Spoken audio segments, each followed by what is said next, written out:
अस्सलाम वालेकुम, कैसे हैं आप सभी। चैनल को सब्सक्राइब कीजिए, लाइक कीजिए और शेयर कीजिए। हम आते हैं अपने आज के क्वेश्चन की तरफ। आज हमने करना है क्वेश्चन 21-22। इसमें उन्होंने क्या, compute P of A for the given matrix A and the following polynomials. ठीक है, जहाँ जहाँ एक्स है पहले वहाँ हम ए पुट कर देंगे। ठीक है, और जिधर जिधर वन है उधर आई पुट कर देंगे। आई मतलब आइडेंटिटी मैट्रिक्स। ठीक है ना, ये देखें, ये हमने जहाँ जहाँ एक्स था वहाँ ए पुट कर दिया और टू के साथ कुछ नहीं था, मतलब वन है तो हमने आई कर दिया। ठीक है, ये आइडेंटिटी मैट्रिक्स है। ठीक है, अब इनमें बारी बारी जोन सा है उन मैट्रिक्स दिए हुए हैं उन्होंने हमें ए और आई पता है 1001 होता है, तो इनमें वाली बारी बारी वैल्यूज पुट करके आंसर देखते हैं क्या आता है। ये देखें, ये हमने इधर ए पहले में ए की वैल्यू -2 पे आइडेंटिटी, इसको 2 को अंदर जाकर मल्टीप्लाई कर दिया, इन दोनों को माइनस किया तो ये आ गया। ठीक है ना, अब इसी तरह इधर भी वैल्यूज ऐसे डालेंगे और इनको माइनस प्लस जो है करेंगे। ये देखें, ये था, इसमें वैल्यू पुट की, हमारा ये आंसर आ गया। इसमें वैल्यू पुट की, ये आंसर आ गया।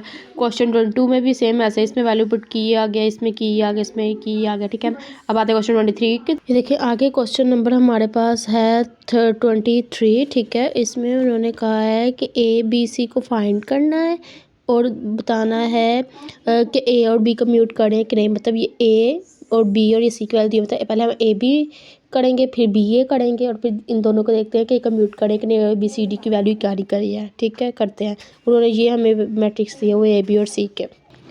ये देखो, ये हमने ए बी पहले कर दिया और ए और बी लिखा तो इसका आंसर ये आ गया। ठीक है, A00 प्लस B00 तो 0, A1 सा ए प्लस B00 तो ए, 0 प्लस 0 तो 0, D प्लस 0 तो डी। ठीक है, देखिए इसको सॉल्व कर दिया, इधर आ गया था ए प्लस B00 तो ए, C प्लस D00 तो इधर आ गया सी। ठीक है, ये इसका आ गया। बी ए को जब किया तो बी ए को मल्टीप्लाई किया तो हमारे पास ये आ गया। ठीक है ना, अब हमें देखना है कि ए और बी कब कम्यूट करेंगे। देखिए, the matrix A and B commute if, इन दोनों को जो सा हमने एक दूसरे के इक्वल कर दिया। ठीक है, 0 किसके इक्वल है, सी के, ए डी के, 0 के, सी 0 की, हमने एक बार ऐसे लिख दी।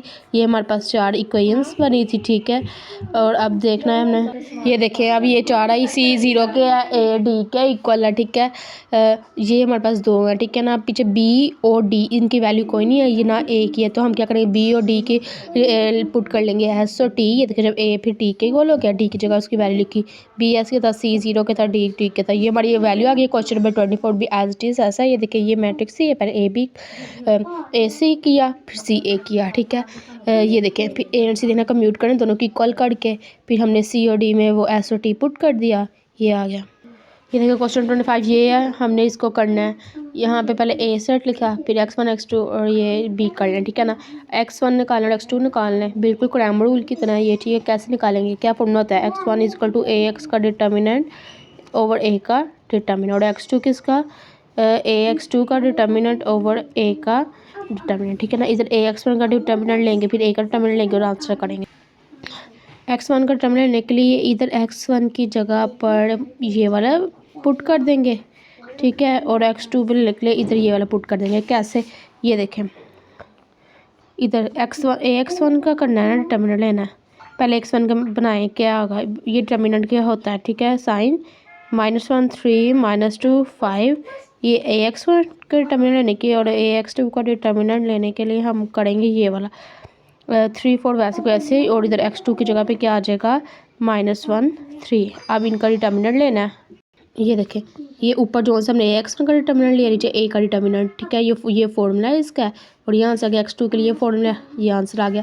क्वेश्चन 26 भी एज इट इज़ ऐसा है, उसमें भी x1 और x2 निकालिए, इन्हीं फॉर्मूले से निकालिए, और क्वेश्चन 27 में भी इन्हीं फॉर्मूले से निकालिए, और 28 में भी ये बिल्कुल एज इट इज़ सेम थे। ठीक है, अब आते हैं क्वेश्चन नंबर 29 की तरफ। देखिए, इसमें उन्होंने ये दिया है फॉर्मूला। ठीक है, इधर एक्स की जगह पे ए पुट कर दिया।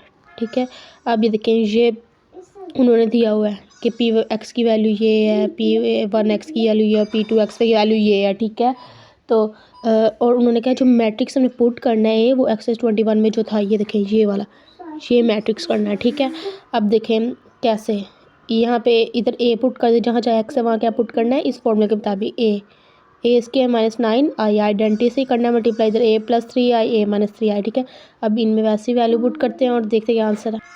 ये देखें, ये वैसे ही इसमें ऐसे पुट किया, ये P2 है, इसके बाद ए इससे फिर बाद में इसको सॉल्व किया तो यह आंसर आ गया सॉल्व करके। ठीक है, ये देखिए क्वेश्चन नंबर जो 30 है उन्होंने 29-30 के लिए यही वाला सॉल्व करना है, ठीक है, इसी में। और ये आर्बिट्रेरी स्केयर मैट्रिक्स से मतलब कि अब आर्बिट्रेरी वैल्यूज़, ठीक है, आनी है, कैसे आनी है, ये इसी फॉर्मूले को यूज़ करना है। P A is equal to P1A plus P1 multiply P2A, ठीक है। P1A और P2A की क्या वैल्यू है, ये A plus 3I A minus 3I, ठीक है, इन दोनों को इक्वल करना है ऐसे।